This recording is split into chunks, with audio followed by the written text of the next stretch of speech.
Chemistry is the study of matter and energy and the changes they undergo. So we really can't continue to talk about solutions unless we discuss some of the energy involved in them. Solutes and solvents both have their own attractive forces.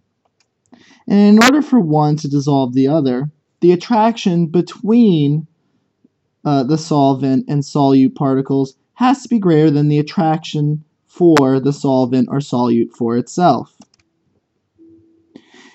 If the attraction for the solute by the solvent is enough, they can surround one another in a process called solvation. The solute becomes solvated, and this typically happens in dipole-dipole or ion-dipole forces. And if the solvent is water, we call this process becoming hydrated. The solvent or the solute is hydrated, where the solvent surrounds the solute and basically pulls it apart if you have something that's ionic. If you have something that's not ionic, it surrounds the parts that it's attracted to. You can predict what will dissolve into what with the phrase like dissolves like, where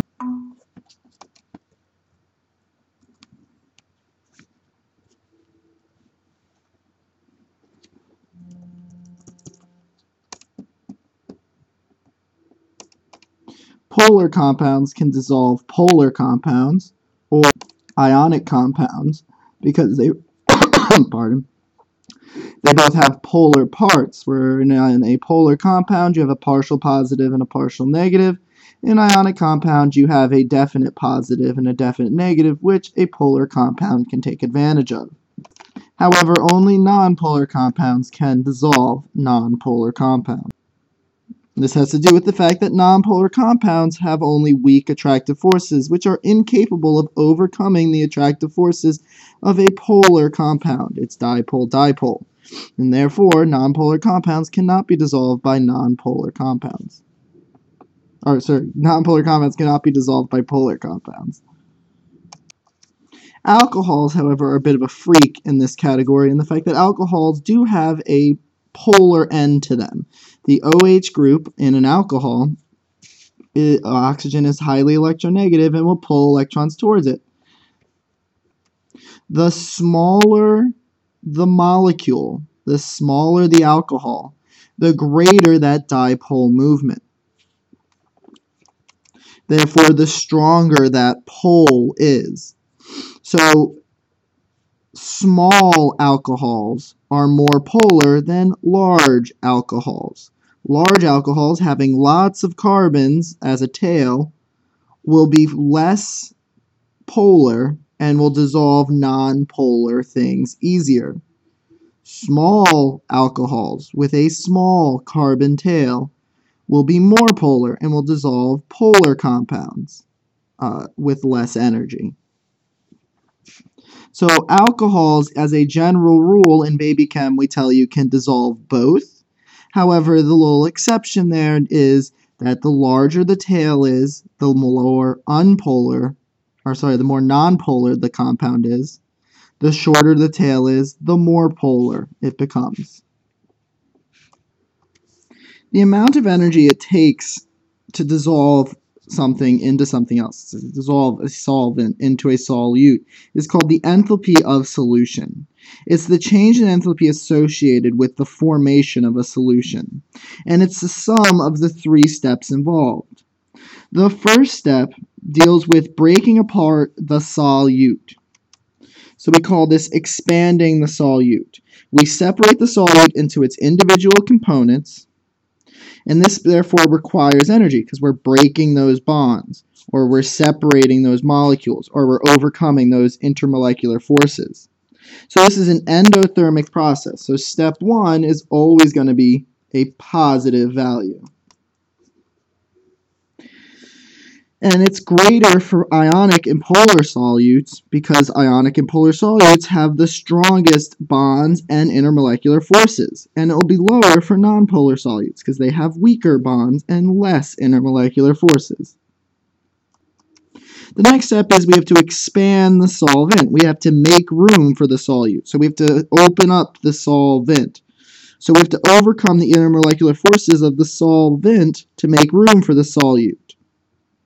Again, this is going to require energy. We have to overcome intermolecular forces. So energy will have to be put in. So this, again, step 2 is going to be a positive U.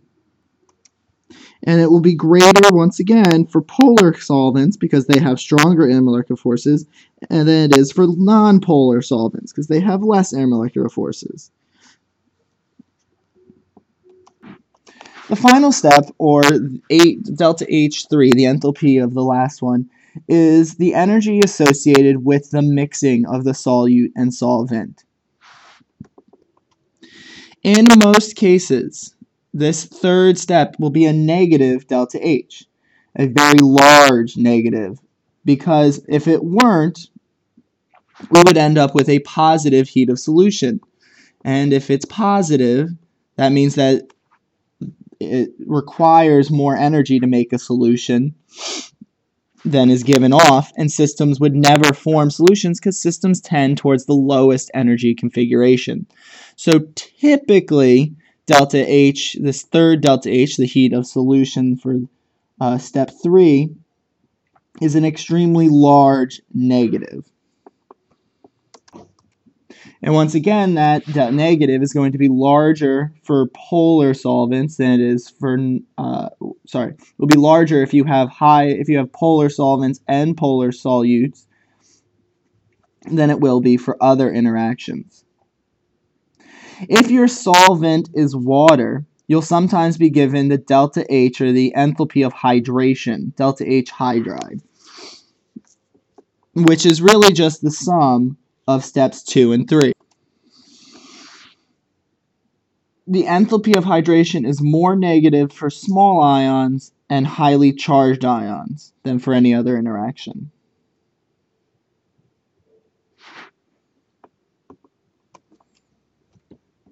So while the heat and the enthalpy of solution is typically negative, it is sometimes positive. And the reason that can occur is because there's a much greater increase in entropy or disorder. And that overcomes or allows the universe as a whole to overlook this small input of energy if there is a massive increase in the disorder when this system undergoes this change. So the process involves two factors, the change in heat and the change in entropy. The relative magnitude of these two factors determine whether a solute dissolves into a solvent. Now, there are factors that affect solubility, or how soluble something is. The first is molecular structure. This goes back to the concept of like dissolves like. Polar compounds can dissolve polar compounds. Nonpolar compounds cannot dissolve polar compounds. So whether or not you are in health or you've never taken health, you should know there are two types of vitamins. You have vitamins that are fat soluble and you have vitamins that are water soluble. Fat soluble vitamins you can take and they are stored in your fatty tissues of your body. Water soluble vitamins you actually have to ingest regularly or you don't keep them, and it's because they get flushed out with your urine, because they are water soluble. Water soluble vitamins have a hydrophilic region, or an area where there is a polar bond of some sort. There is an area where water can be attracted to it. They are hydrophilic, meaning they are attracting to water, water-loving. So, for example, vitamin C is hydrophilic, has several hydrophilic regions, and is therefore water-soluble. Vitamin A has this massive region back here of all carbons and hydrogens, and look at the length of this tail. It's huge. There's not any place here for water to get attracted to. So this is called a hydrophobic region. Vitamin A has a very large hydrophobic region and this itty-bitty one place that water could be attracted to. So vitamin A is actually not soluble in water, because there's also only this one lone alcohol group out here that it can attract to it. Vitamin A is a fat-soluble vitamin. You can take it a couple times a week and be fine. Vitamin C, you don't get, if you don't ingest on a regular basis, you get, what's that disease? Scurvy, I think. I'm not a pirate. Moving on. Increasing the pressure on a solution can affect the solubility of certain things. What certain things? Well, if you increase the pressure on a solid or a liquid, it's not going to do much. You can push on a solid or liquid, it does not compress, it does not change the concentration of anything. However, if you push on a gas, gas is going to compress, you're going to alter the concentration.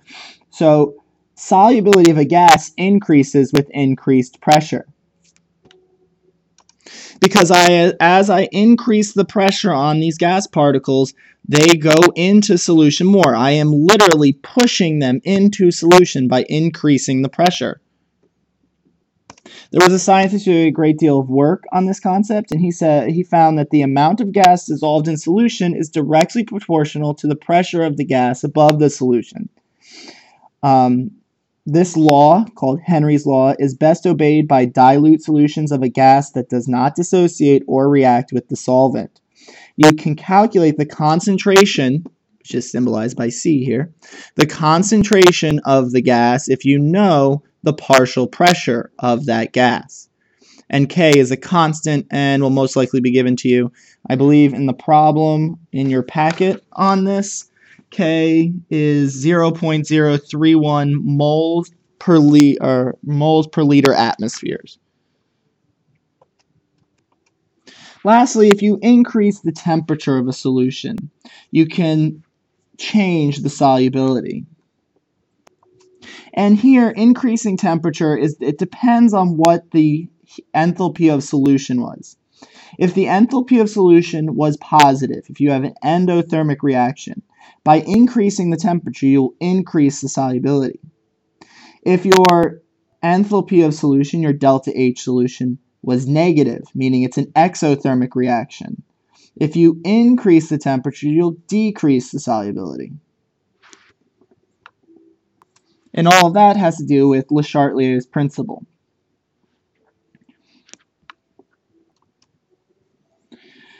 There is one exception to this that requires no thinking whatsoever. It is a general rule. It is always true. It's one of the few times in science when we use the word always.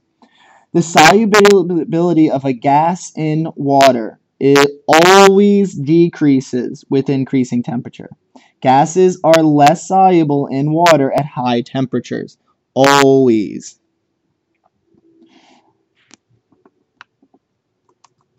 And because of that, there's a lot of environmental issues that go along with it. You can read your apes in a box if you want some examples, but the most common example is thermal pollution. When water is heated in a nuclear reactor and then returned to a natural source, it's at a higher temperature. And because it's at a higher temperature, there is less oxygen that can be dissolved into it, and often the wildlife ends up dying out in those areas.